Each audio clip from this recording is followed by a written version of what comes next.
Hello guys, good morning. सकाळी सुरुवात केली मी चपाती करण्यापासून। हे चपातीचं सगळं चालू आहे माझा घाट। त्याच्यानंतर बाबांनी डाळवडा आणलेला, तूप साखर चपाती आणि डाळवडा, त्याच्याबरोबर चहा घेतला आणि त्याच्यानंतर मी निघाली घाटकोपर स्टेशनला। घाटकोपर स्टेशनला 11 वाजले होते। त्याच्यानंतर मी हे जाते माझ्या कॉलेजकडे आणि कॉलेजकडे जाऊन आज मी भरपूर बॅडमिंटन खेळली आहे। पण ते काय, हे ट्विनिंग करत होते आम्ही दोघं, त्यामुळे आम्ही फोटो काढून घेतला। त्याच्यानंतर मी निघाली आहे घरी आणि आज मी खूप दमली होती ॲक्च्युली बॅडमिंटन खेळून। ऑलरेडी माझे हात पाय खूप भरून आले होते आणि जसं मी स्टेशनला पोचली आहे तर तिकडचं स्टेशनचा नजारा तुम्ही बघू शकता।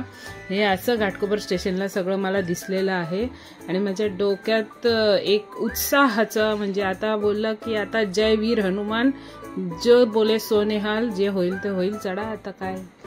त्याच्यानंतर असं झालं की इकडची ट्रेन तर स्लो ट्रेन मी ट्राय केले, 2 स्लो ट्रेन याच्या मागचे, पण ते काय मला मिळाले नाही। त्याच्यानंतर मग मी प्लॅटफॉर्म नंबर 4ला गेले आणि मी फास्ट ट्रेन पकडली, कल्याण AC, आणि ती पकडून मी आली आहे अगदी एकदम चिपकलीसारखी। आणि हे बघू शकता माझं रात्रीचं जेवण आहे।